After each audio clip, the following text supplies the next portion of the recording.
আর 3 দিন পরেই উদযাপিত হতে যাচ্ছে মুসলমানদের অন্যতম ধর্মীয় উৎসব পবিত্র ঈদুল আজহা।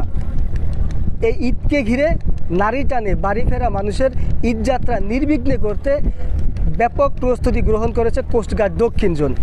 দর্শক, এই মুহূর্তে আমি রয়েছি দ্বীপজেলা ভোলার ব্যস্ততম ইলিশা লঞ্চ ঘাটে।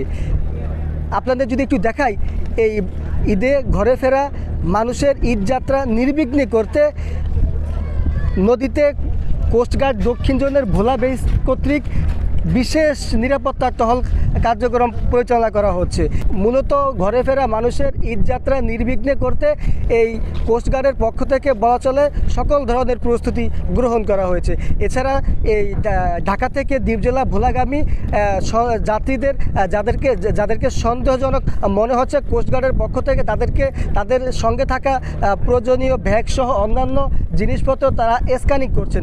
এছাড়া অতিরিক্ত যাত্রী বহন থেকে বিরত থাকতে কোস্টগার্ড লঞ্চ কর্তৃপক্ষকে সচেতনামূলক লিফলেট বিতরণ, মাইকিং সহ অন্যান্য কার্যক্রম পরিচালনা করছেন। এছাড়া যদি বলি, এই কিছুক্ষণ আগে এই দ্বীপজেলা ভোলার এই ইলিশা লঞ্চ ঘাটে এই ঘাটটি পরিদর্শন করেছেন কোস্টগার্ড দক্ষিণ জোনের zonal commander captain Mohammad Arif Hossain.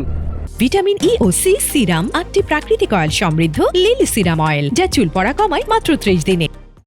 তো তিনি এই ঘাট পরিদর্শন এসে এক প্রেস ব্রিফিংয়ে জানিয়েছেন, এই আসন্ন ঈদ উপলক্ষে কোস্টগার্ড দক্ষিণ জোনের আওতাধীন ভোলার ইলিশা, ফেরিঘাট, ভেদুরিয়া, নাজিরপুর, চৌমোহনী, লক্ষ্মীপুরের মধু চৌধুরী ঘাট, আলেকজান্ডার, বরিশালের ডিসি ঘাট, উলানিয়া, পুরাতন হিজলা, পটুয়াখালীর আলিপুর, পটুয়াখালী, কলাপাড়া, বাউশিয়া, নোয়াখালী, তমরুদ্দিন, রামনেওয়াজ, এছাড়া বরগুনা জেলার কাকচিরা সহ পাথরঘাটার গুরুত্বপূর্ণ লঞ্চ ও ফেরিঘাট সমূহে সার্বক্ষণিক টহল ও জোরদার এবং যে কোনো দুর্ঘটনা মোকাবেলায় কোস্টগার্ডের ডুবুরি দল সার্বক্ষণিক প্রস্তুত রয়েছে বলেও জানিয়েছেন কোস্টগার্ড দক্ষিণ জোনের zonal commander captain Mohammad Arif Hossain. দর্শক, আপনাদের যদি আমি আরেকটা বিষয় জানিয়ে রাখি, এই দ্বীপজেলা ভোলায় যদি বলা চলে কোস্টগার্ড ব্যাপক প্রস্তুতি গ্রহণ করেছে ঈদে ঘরে ফেরা মানুষের ঈদযাত্রা নির্বিঘ্নে করতে।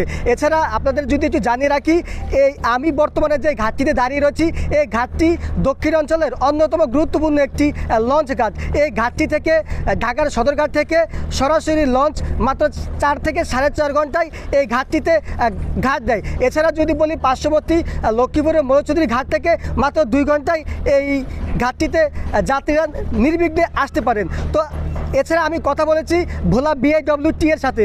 BIWT জানিয়েছে, এই আসন্ন পবিত্র ঈদুল আজহাকে ঘিরে অন্তত প্রায় অর্ধশত যাত্রীবাহী লঞ্চ এই দ্বীপজেলা ভোলায় যাত্রী নিয়ে আসবে এবং প্রায় 4 থেকে 5 লক্ষ যাত্রী এই ঈদে দ্বীপজেলা ভোলায় ঈদ পরিবারের সাথে ঈদের আনন্দ ভাগাভাগি করতে আসবেন। তো এছাড়া যদি বলি, ভোলার জেলা প্রশাসন থেকে ঈদে ঘরে ফেরা মানুষের ঈদযাত্রা নির্বিঘ্নে করতে মোবাইল কোচ সহ অন্যান্য কার্যক্রম কিন্তু গ্রহণ করেছে। তো এছাড়া পুলিশ ও নৌ পুলিশ ইতিমধ্যে কাজ শুরু করেছেন। তো আসলে বলা চলে, এই দ্বীপজেলা ভোলায় ঘরে ফেরা মানুষের ঈদযাত্রা নির্বিঘ্নে করতে সকল ধরনের প্রস্তুতি গ্রহণ করা হয়েছে। তো এ ছিল আমার কাছে ভোলা থেকে ঈদযাত্রার সর্বশেষ খবর। মোহাম্মদ খায়রুল ইসলাম, ঢাকা পোস্ট, ভোলা।